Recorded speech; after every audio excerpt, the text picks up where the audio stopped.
a room in Paris around before the time of the French Revolution, when various delegates were seated on the right, in the middle, on the left. The vocabulary which we use, it is a terribly difficult thing to say, but it is the battle between the slogan. It is somewhere between the battle, in the battle between the slogan and the writer is compounded, because it is not so much that a writer's responsibility is to speak for the dispossessed or to speak for those who cannot speak or any of that kind of removal. They didn't see him coming, but, and they may not like him, and they may kill him, but they have produced him. They have produced him because he is their witness in terms of language, their only bulwark in terms of language against the anonymity of the state. And the anonymity of the state is created by all of us, you and me. The reason that Plato wanted no poets in his republic is because a writer is by definition out of the piece. He has to be. He has to make you ask yourself, not so much make you ask yourself, make you, I know better. What I want to convey here is not so much that I know better, it's that you, all of you, know better. And I know you know better, because you produce. This brings me to the second part of this cunning system of questions. When I'm asked to address myself to the presence of women and minority writers. And in one way, it seems to me to be an absolutely either or malicious question. Because in fact, if you're talking about women, there have always been women writers. And that is the truth about it. Absolutely nothing new. Though men now, until today, seem to be astounded that any woman would have the effrontery to write. You know why? You know why, until today? When a woman is writing, according to the people who wonder whether a woman should write at all, she is describing who? Who else can she be describing? Because describing herself, according to the people who ask the question, she's describing men. And also, until very, very lately, and again, insofar as people want to deal with it, reverse. That, and have the power to define it. Some of us pity you. All of us know better. Those people who think of themselves as white men. This connects, you see, it's a series of Chinese boxes I've gotten involved in here, with the minority writer. And the minority writer is what, precisely? I look at the word and I ask myself, a minority writer, according to the language in which we are trapped for the moment, is presumably, by definition, a writer whose concerns are more or less tangential to the concerns of what we call mainstream. For in American life, and indeed in Western life, there is mainstream. And you better get into it. Ain't in the mainstream. You are a minority writer, if not a female. I'm not really trying to be sardonic, but I want you to think about the terms lying beneath. No. For example, and I'm not trying to be malicious about anybody, no more than I can help anyway. But it is a real question, after all, that is most of the civilized world.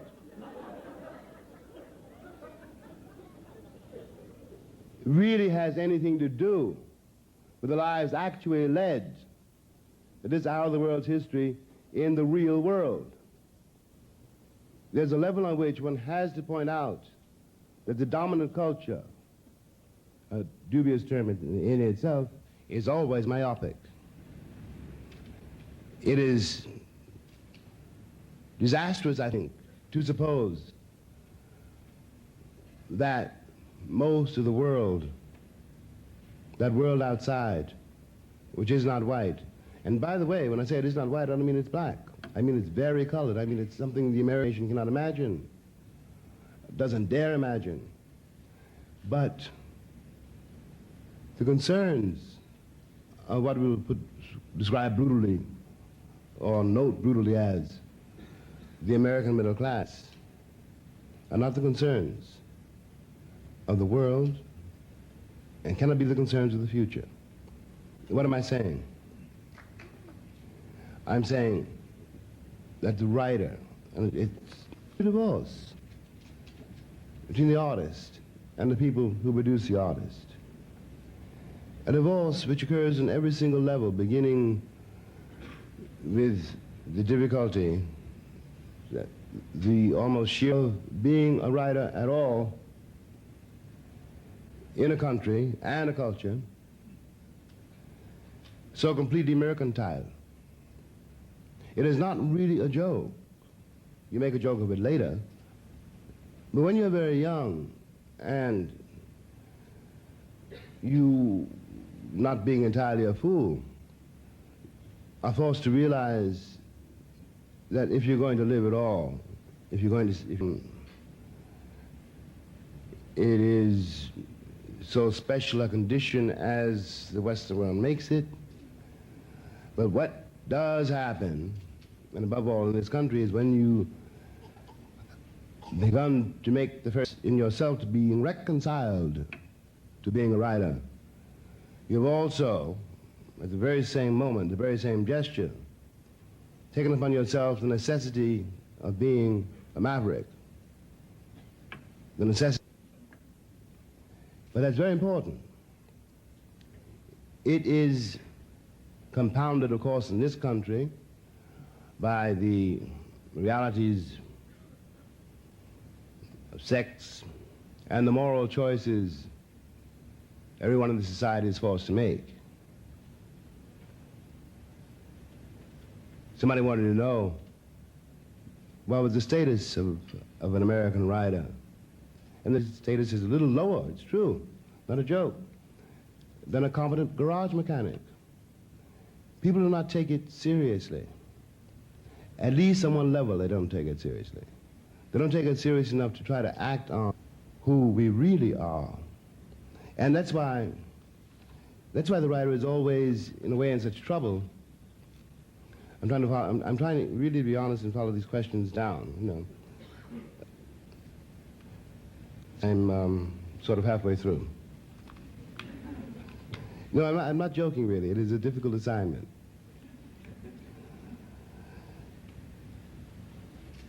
Because the next question is, how do you perceive your public? I can't say it's exactly a 20th century question, but it does come, it is one of the results, the language which one is forced to deal with, is one of the results of the Industrial Revolution. I don't want to be too laconic talking about a moment in human history which involves slavery, factories, cities, and the alteration of people's relations to each other when they left, in fact, the land. I'm talking about the beginning of capitalism and the beginning of the installment, how do you put that, you know, the novel in installments, serialized, thank you, which is roughly when we begin to hear the word public. I put it that way because before then, at some point before then, the question was had nothing to do with, it concerned one's audience. And one's audience is a very different thing than one's public. And I'll really describe that further than that. There's an audience waiting for him or her, which can only begin to be activated when he or she begins to work. Now, having said that, it is to try to distinguish audience. The artist may create an audience which he will feel, an audience which will nourish him, but he may not have a public. A public exists in the time of the artist's time, almost by definition. An audience is timeless in the same sense that the artist hopes his work will be timeless. A public reacts to a personality, and God knows we should, and he cannot cheat that invisible one or two or multitudes of people. Between him, her, and that audience, there is an unspoken bond, an unspoken promise not to betray, to try to tell the truth. And every artist knows it's impossible to tell the truth. It is a tremendous word, and it shimmers like a butterfly, and it goes like that. It comes like that. You can't tell the truth, but you have to trust it. You have to know that you don't know. And the answer for me may not be the answer for my nephew. The answer for a boy born in my time and place will not apply to a boy born in Brazil or for a boy born in China. And that is why one has to try to deal with the truth or let the truth deal with you. Because only with that humility that we can have the courage, really, to learn to love each other, which is really, if you really want to think about it, and now I'm not speaking so much as a writer perhaps, but I am a writer, we are supposed to love each other. Now writers are supposed to know that.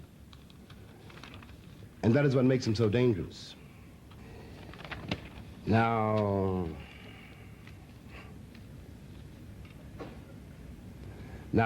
this is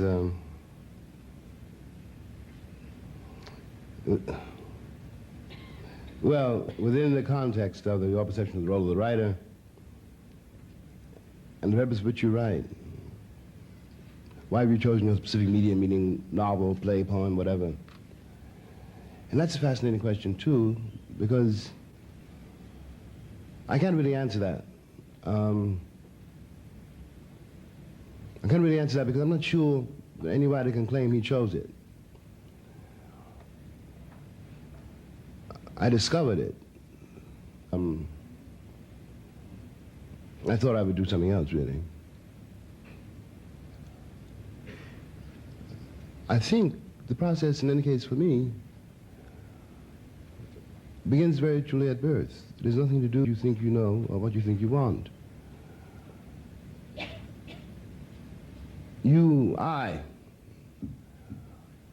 I used to watch people when I was very young. I was fascinated by people. And I was fascinated by, to me, somehow a way of finding out who I, not so much, well, who I was certainly, but where I was first. It was almost like a game. You know, I can still remember some of the things in 1933 Plymouth, which had knee action wheels. I studied the coils of that spring which gave the car in the action wheels. And I used to draw Plymouth cars. Why? I don't know. Make up stories about the deacons and the brothers and sisters in the church. Describe them this way and that way. Read everything. It was quite indiscriminately. Just, I suggest, it boded ill for my future. It was not very likely that a boy like me, and given the black-white history of this country, but I can hardly put it any other way. And I had a lot to describe. You know, I was, in many ways, if you like, poverty, a lot around me to look at, to deal with, to be terrified of, to learn from. And that it, coming back now to the question of the quote-unquote minority, the people I knew, the people I grew up with, the people in the church, the people in the street, the people in jail, the people who committed suicide, the people who turned into junkards, the people who turned into junkies, the people who turned into cops, the people who ended up in the post office, the people who ended up, you know, 14-year-old girl with a baby, and the father nowhere to be found, the tambourine, the blues. Nothing in all of that impressed me as being at all minor. It seemed to me, he was telling me about his France and England generations before I was born. It didn't seem to me that anything happening around me was different than what Tolstoy was talking about. Some universal challenge, some universal danger. It was much, much later in my life, really, that the question of color began to afflict what my friend Maya Angelou would call my smallest mind. When I got into trouble, really, by acting on the assumption that there was no real difference between Raskolnikov and me. I would have split a pawnbroker's head with an axe almost any other Saturday. The pawnbroker lived on the corner. Stone was there. I understood Raskolnikov very well. I understood all of that cast of characters. It was only later that people told me, well, but he was white, you're black. But they told me too late. By the time they told me, I was already a beep. And that's true. I didn't know, you know, I didn't know then like I found out later, how difficult it is here, now specifically here, to become oneself. Whereas, when I was reading Dostoevsky, he reconciled me to, he made me feel precisely this. I'm not the first person to suffer this way. It happened to somebody else. If it happened to somebody else, then I can bear it. If it happened to somebody else, then it's true. If it happened to somebody else, I'm not alone. But it was my country which insisted that what happened to me was very different from what happened to Oliver Twist. It was my country which insisted that I was a minority writer having no connection with, that I, historically and actually, had to settle, not so much for second best or second rate, but was supposed to accept my master's version of my experience. He knew more about my experience than I did. I was expecting experience and write it down and give it back to him, and thus I would enter the mainstream and become, I would still be a minority writer, of course, but at least I would have a civilized point of view. I am not joking. And furthermore, I've been around a while, and I wish I could tell you that the dynamic I have suggested has changed. That the artists and the society, the artists and the people are not necessarily set at an eternal divorce. One doesn't wish to examine too closely. This controls both, which is true here now. Not only art is in danger. Morality is fearfully compromised. And the people are in danger. What is honored in a country, somebody is cultivated there.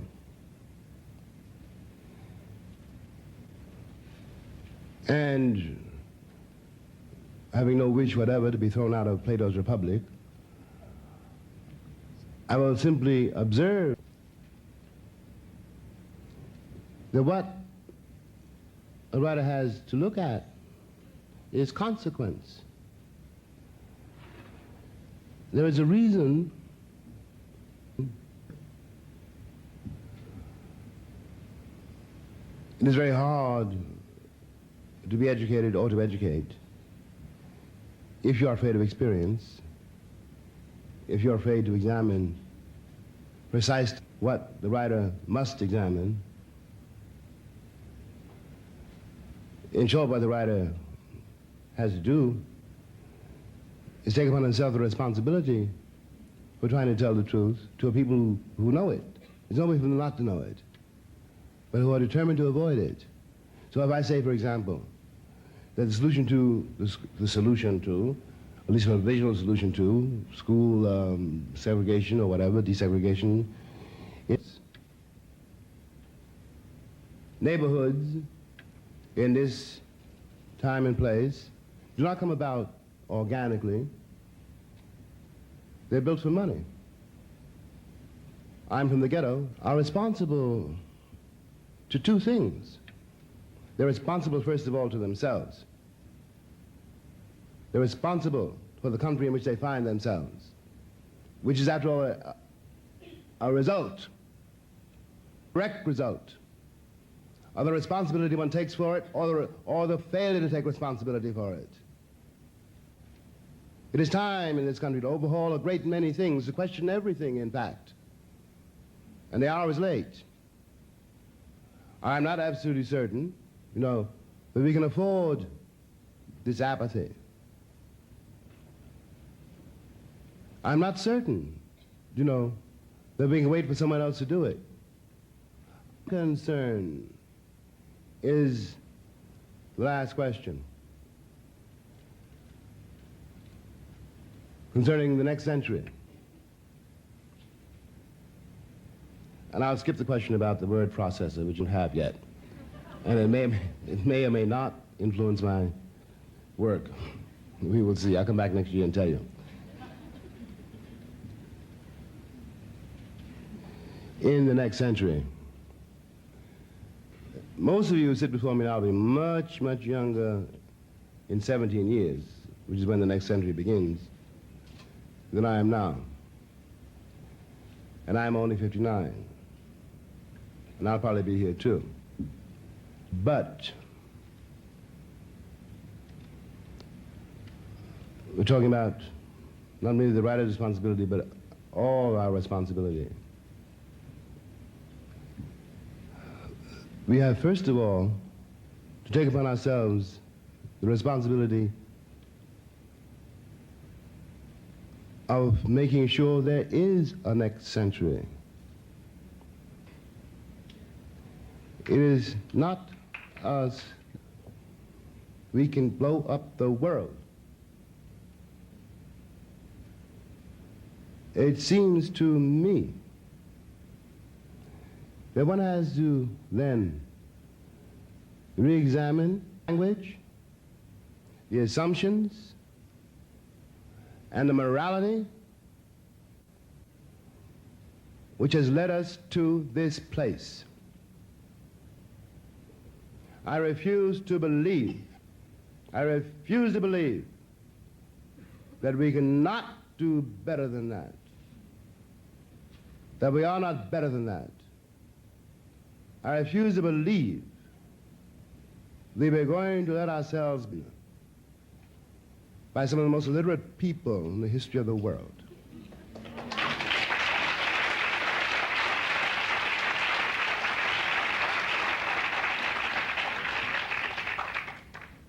Really means, and perhaps, realize that his calling may be